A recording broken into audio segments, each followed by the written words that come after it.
عبدالرحمن بن عوف،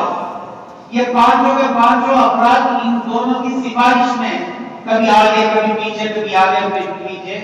پہنچتے رہے کہ امیر المومنین یہ الگ الگ تولیت کر ہی دیجیے، اسی میں خیر ہے۔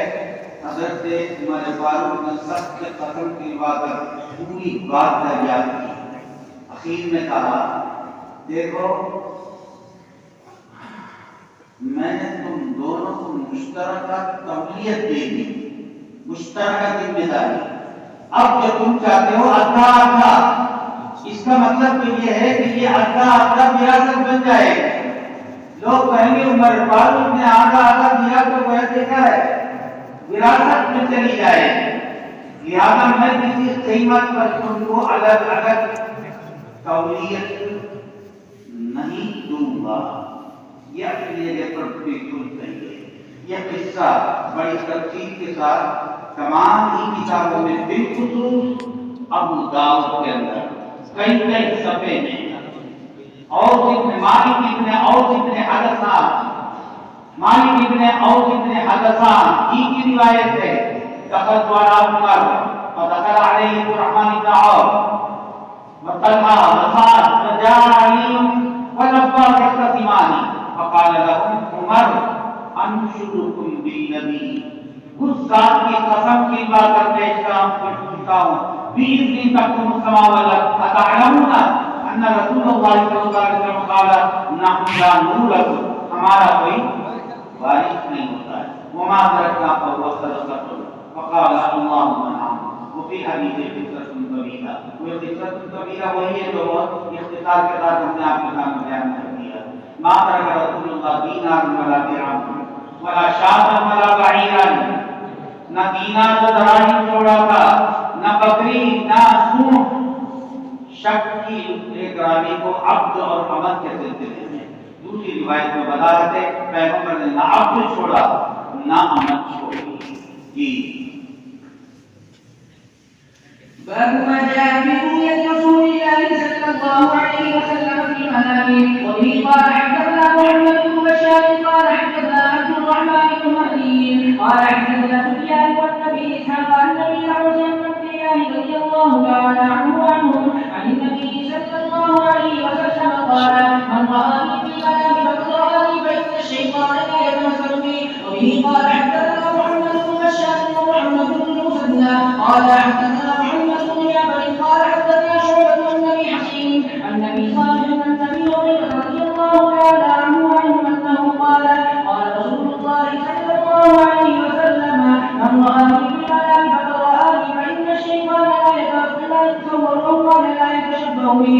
وبه قال حدثنا قتيبة قال حدثنا خلف بن خليفة عن ابي مالك الاشجعي عن النبي رضي الله تعالى عنه انه قال قال رسول الله صلى الله عليه وسلم من رآني في المنام فقد رآني. قال أبو عيسى أبو مالك هذا هو سعد بن طارق بن أشيم، وطارق بن أشيم رضي الله تعالى عنه وهو من أصحاب النبي صلى الله عليه وسلم، وقد روى عن النبي صلى الله عليه وسلم أحاديث. وسمعت علي بن حجر يقول قال ابن خليفة رأيت عمرو بن حجر رضي الله تعالى عنه صاحب النبي صلى الله عليه وسلم وأنا غلام صغير. وبه قال حدثنا قتيبة هو بن سعيد قال حدثنا عبد الواحد بن زياد عن ناصر بن كليب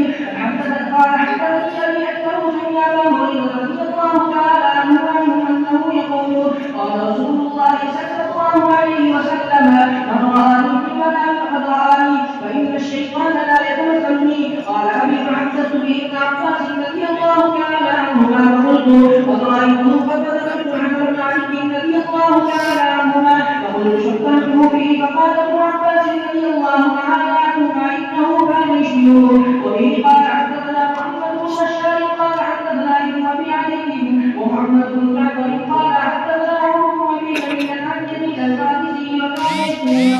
قال رأيت النبي صلى الله عليه وسلم في المنام ابن عباس رضي الله تعالى عنهما فقلت لابن عباس رضي الله تعالى عنهما إني رأيت رسول الله صلى الله عليه وسلم في الموت. وقال ابن عباس رضي الله تعالى عنهما إن رسول الله صلى الله عليه وسلم كان يقول إن الشيطان لا يستطيع أن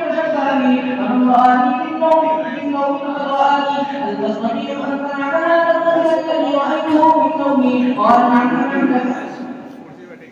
أنا ذكر البيت بين الرجلين اسمه ونحوه كصاحب البيان يكحل العينين وحسن الزهد جميل ذوائد الوجه قد ملأت نحله ما بين هذه إلى هذه قد ملأت نحره ما لعب ولا أدري ما كان عن هذا النبي فقال ابن عباس رضي الله تعالى عنهما لو رأيته في يقظة ما استطعت أن تجعله فوق هذا قال ابن عيسى ويزيد الفارسي ويزيد بن موسى وهو رجل أسد في كثير الرقاشي ويزيد الفارسي وعن ابن عباس رضي الله تعالى عنهما حديثا ويزيد الرقاشي